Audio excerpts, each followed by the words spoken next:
शत्रु थी कि उसने यमराज को पल भर में ही ठग लिया। बोला कैसे? बोला महाराज अब मेरा तीसरा वर मांगने की बात आई, मुझे बस पुत्रवती होने का वरदान दे दीजिएगा। नमस्कार दोस्तों, मैं दीपा सानी स्वागत करती हूँ अपने नए इस ब्लॉग में। दोस्तों आज है वट सावित्री का व्रत और सर्वप्रथम तो आप सभी बहनों को वट सावित्री की ढेर सारी शुभकामनाएं और बधाई और मेरी ओर से बहुत बहुत प्यार। दोस्तों आज मैं जा रही हूँ पूजा अर्चना करने वट वृक्ष की। और वट वृक्ष जो है हमारे मार्केट में पड़ता बाजार में है, सिद्धेश्वर मंदिर है हमारे मार्केट में, तो वहीं पर सारी सुहागन बहनें हमारी वहीं पे पूजा अर्चना के लिए आती हैं। तो मैंने भी सोचा कि मैं वीडियो बना लूं और आप तक पहुंचाऊं हम लोग पूजा अर्चना कैसे करते हैं। तो ले चलती हूं मैं आपको पूजा स्थान पर, चलिए मेरे साथ। तो दोस्तों चले गए हम पूजा स्थान पे, वट वृक्ष के पास। मैं हूँ, प्राची है और हम जा रहे हैं ई रिक्शा पे। ये मार्केट से होते हुए हम जाएंगे पूजा स्थल पर। और ये ई रिक्शा में बैठे हम लोग और ये जा रहे हैं हम पूजा स्थान पर। तो पहुंच गए हम और मैं जा रही हूं आगे से। ये है मंदिर यहाँ पर और शिव जी का भी, भगवान शिव शंकर की यहाँ पे बड़ी सी मूर्ति बनी हुई है। और मैं सामान लेके जा रही हूँ क्योंकि कुछ सामान मैंने पहना नहीं है, जैसे नथ वगैरह और पिछौड़ा मैं अपने साथ ले गई हूँ, वो मैंने पहना नहीं है। तो वहीं जाकर ही मैं पहनूंगी। और आ गए हम उस स्थान पर और वहाँ से पता चला कि पंडित जी जो हैं अभी कहीं गए हुए हैं, तो थोड़ा हम स्टार्टिंग कर लेते हैं पूजा की। और मैं निकाल रही हूँ अपना सामान, ये सामान मैं निकाल चुकी हूँ, अपने थाली सजा रही हूँ। और उसके बाद मैंने ये अपनी जो सामान है वो थाली में रख लिया है। और ये है वट वृक्ष जहाँ पर पूजा अर्चना करते हैं, ये वट वृक्ष है और मैं वहाँ पर जा रही हूँ। और यहाँ से पहले जल लेके आ रही हूँ, ये नल है वहाँ पर और नल से मैं जो है जल लेके आऊँगी। ये लोटे में, तांबे के लोटे में जल लेकर आ रही हूँ, नल लगा हुआ है वहाँ पर। मैं आ गई हूँ, जल भरा मैंने और लेकर आ गई हूँ पूजा अर्चना के लिए। यहाँ पर मैं नथ पहन रही हूँ अपनी, तो मैं जो घर से रख के लाई थी अपने साथ, नथ पहन रही हूँ ये। और इसके बाद मैं टीका भी पहनूंगी जो कि मैं रख के लाई हूँ अपने साथ। ये है टीका मेरा और ये मैंने टीका पहन लिया है। और इसको मैं यहाँ पे सही ढंग से फिट कर रही हूँ। और ये मैंने पिछौड़ा भी डाल लिया है और अब मैं जा रही हूँ पूजा करने के लिए। तो जो कथा है वो तो पंडित जी बाद में हमें सुनाएंगे। और अभी इन्होंने कहा पहले हम थोड़ा फ़ोटो खींच लेते हैं, यहाँ पे सभी बहनों ने कहा, तो मैं भी वहाँ पर फ़ोटो खिंचवाने चली गई हूँ। यहाँ पर वट वृक्ष के सामने ये लोग तो मेरे से पहले आ गए थे, तो ये लोग पूजा अर्चना कर चुके हैं और मेरी पूजा भी बाकी है। और इसके बाद जो है पंडित जी कथा सुनाएंगे।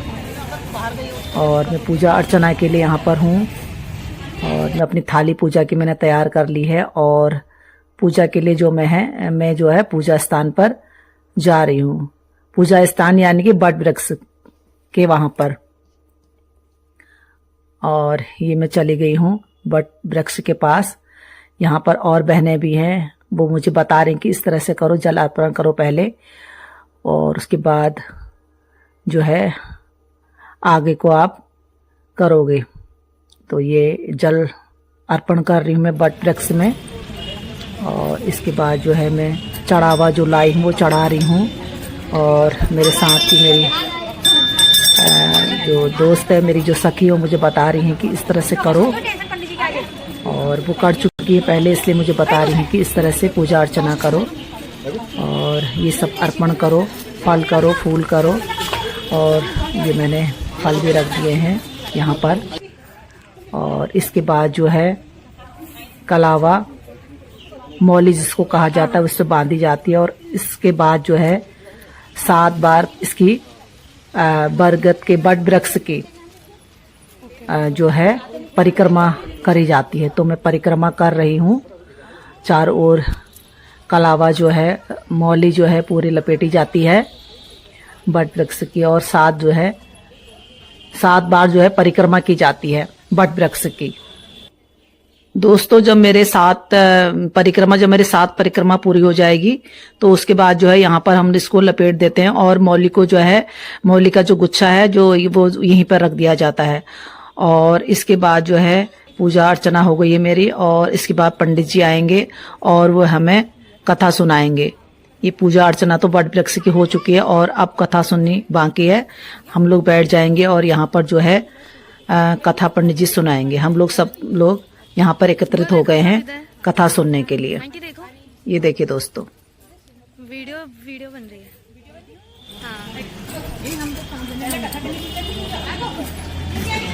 हाँ अब यहाँ पे नहीं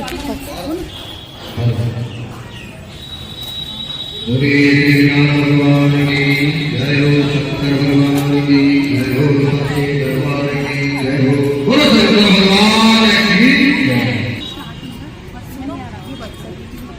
बारंबार आते रहे यहाँ, ऐसी कोई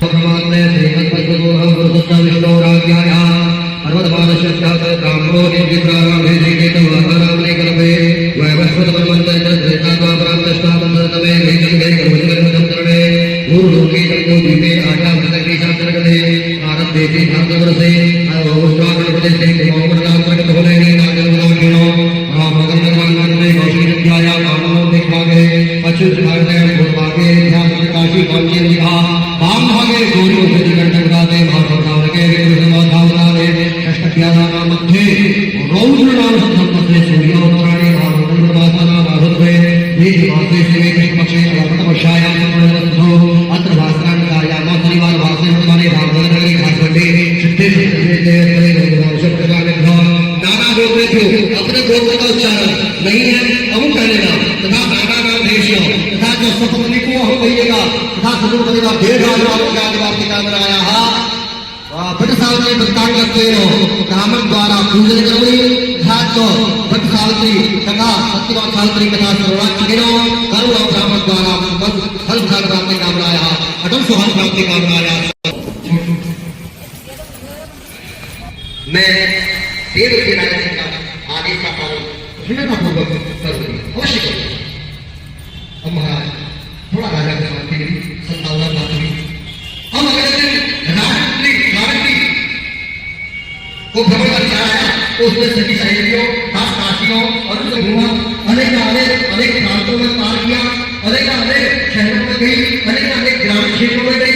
अंत में शांति जो है कृष्ण जी वहां और इस्लाम में के साथ सब उस समय तो नहीं और किस समय देखा तो क्या देखा कि सावित्री पीछे पीछे चली आ रही है। महाराज इतना यमराज ने मना किया परंतु सावित्री नहीं मानी। यमराज ने युक्ति सोची और किस प्रकार से सावित्री से पीछा छुड़ाया जाए। तो हाँ, तो यमराज ने कहा है सावित्री पीछा छुड़ाने के लिए क्या कहा कि हे सावित्री अपने पति के प्राण दान के अतिरिक्त कोई अन्य 3 वर मांग लो। वस्तु ठीक है जाओ। अब दूसरे वर की बात आई, बोला महाराज मेरे पति का मेरे जो सास ससुर का खोया हुआ राज्य था, जो राज्य छीन लिया था, वो उन्हें वापस मिल जाए। यमराज ने कहा है मस्तु। बोला ठीक है। अब तीसरा वर मांगने की बात आई। सावित्री की चतुर्थी कि उसने यमराज को पर भर नहीं ठग दिया। बोला कैसे? बोला महाराज अब मेरा तीसरा वर मांगने की बात आई, मुझे बस पुत्रवती होने का वरदान दे। देख करके यमराज बौखला गया, क्रोध में सावित्री को रोकने लगा। बोला सावित्री क्या बात है, आपने 3 वर तुम्हें दे दिए और देवी को मेरे पीछे पीछे क्यों चली आ रही हो? तो महाराज सावित्री ने कहा भगवान आप कुछ गलती कर रहे हो। बोला धर्मराज ने कहा क्या कौन सी गलती? बोला आपने तीसरा वर मुझे दिया था कि आप पुत्रवती हो जाओ, याद है? धर्मराज ने कहा बिल्कुल। बोलो महाराज तो फिर अपने पति के बगैर पुत्रवती कैसे हो सकती हूँ? आप तो मेरे पति के प्राण ले जा रहे हो और मैं पुत्रवती कैसे हो जाऊंगी? अपनी इस गलती को देख करके यमराज बड़ा पछताने लगा। तो सावित्री तूने अपनी चतुरता से अपनी चतुराई से मुझे ठग लिया। चलो छोड़ो जाओ, अब तो अपने घर को जाओ और तुम घर पहुंचते ही तुम्हारा पति जीवित हो जाएगा। और सावित्री ने यमराज को प्रणाम किया और अपने घर की ओर चल पड़ी। और जब घर पहुंची तो बहुत देर उसका पति जीवित हो उठा था और वह बड़े प्रसन्नता से होकर के वे दोनों घर की ओर चल दिए। और जब वहाँ पहुंचे उस समय पर 4-5 को दिखाई देने लगा, उसका राजीव वापस मिल गया और यह सब कुछ उस व्रत अमावस्या के व्रत के प्रभाव से हुआ। और इस व्रत को सर्वप्रथम सावित्री ने ही बनाया था, अतः इस व्रत का दूसरा नाम वटम सावित्री वटम भी हुआ है। इस प्रकार आप सभी लोग प्रार्थना करो कि भगवान जिस प्रकार आपने सावित्री को अटल सुहाग दिया, वैसे ही हम सबको देना जो आपका भक्ति पूर्वक व्रत करे। सावित्री के पिता को पुराने श्राप से मुक्ति प्राप्त हुई थी, सावित्री के पिता सुमति को भी सपुत्र प्राप्त हुए, सावित्री सत्यवानी के सपुत्र प्राप्त दीर्घायु को राज्य होगा, अंत में वैकुंठ को उतार गए और प्रत्येक वैष्णव भाइयों की स्त्रियों के लिए व्रत करना अनिवार्य केवल शंकर भगवान की। कैसे हमारे सनातन धर्म की यह विशिष्ट परंपरा है कि व्रत को बट सावित्री का व्रत को बड़ा विधान पूर्वक करना चाहिए और पूजन के पश्चात जल पीना चाहिए। रात्रि में नाना प्रकार भांति भांति के पकवान बना करके उसका भोग लगाना चाहिए, भगवान को भोग लगा कर खाना चाहिए।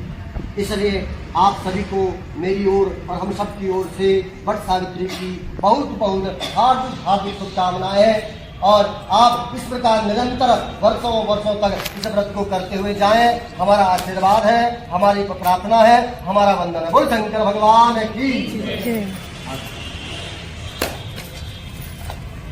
चंद्रमा मरगो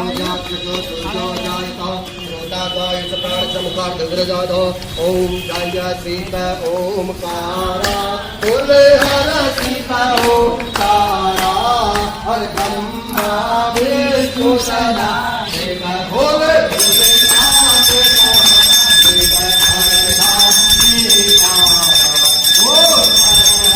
हर हर महादेव बोलो एकावन चतुरानन पंचानन राजे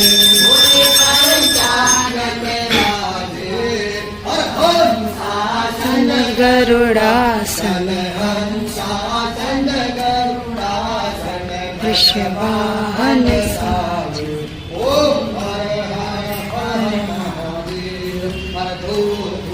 चार चतुर 10 भुज अति सोहे 10 भुज अति सोहे तीनों रूप निरखता शंकर जी का रूप निरखता त्रिभुवन जन मोहे ओम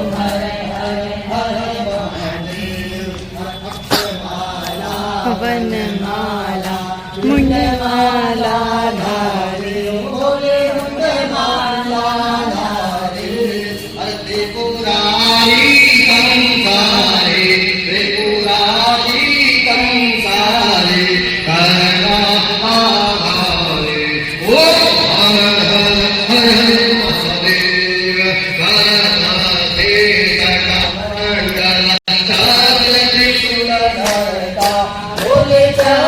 त्रिशूल भरता हर जग करता जग हरता दुख करता दुख हरता हो जग पालन करता ओम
पंडित जी की कथा समाप्त होने के उपरांत हम लोग सभी बहनें बट वृक्ष के पास जाती हैं और वहां पर अपना माथा टेकते हैं और जो है फिर से वहां पे दिया जलाते हैं, जो बुझ गए थे उन्हें जलाते हैं और उसके बाद जो है अपना माथा वहां पे टेकते हैं, वहां से आशीर्वाद लेते हैं बट वृक्ष के पास में जाकर। और सारी बहनें यहाँ पर आई हुई हैं आशीर्वाद लेने के लिए। इसके पश्चात जो है वहां पर जो डोरी दी जाती है जिसमें 7 गांठें लगी होती हैं, तो इसको जो है गले में धारण किया जाता है। तो मुझे करना नहीं आ रहा, तो मेरे साथ की मेरी जो सखी है, जो मेरी फ्रेंड है, वो यहाँ पे जो है बता रही है कि इस तरह से इसको ग्रहण, इस डोर को बांधा जाता है, ऐसे इस तरह से गांठ लगाई जाती है। तो वो यहाँ पर मेरी सहायता कर रही हैं और बांध रही हैं मेरे गले में। ये देखिए, ये बता रही हैं इस तरह से बांधी जाती है। ये मेरी मित्र है, परम मित्र है मेरी ये, और ये जो है बता रही मुझे इस तरह से जो है डोरी बांधी जाती है। ये देखिए, इन्हें बांध दी है और इस तरह से। इसके बाद हम जो है पंडित जी के पास जाते हैं और उनका आशीर्वाद लेते हैं, कलावा बांधते हैं। ये कलावा बांध रहे पंडित जी, मुझे बांध रहे हैं। इसके बाद और बहनें भी दो मेरी खड़ी हैं यहाँ पर, एक तो मेरी मित्र है और एक दूसरी बहन है, वो भी खड़ी हैं।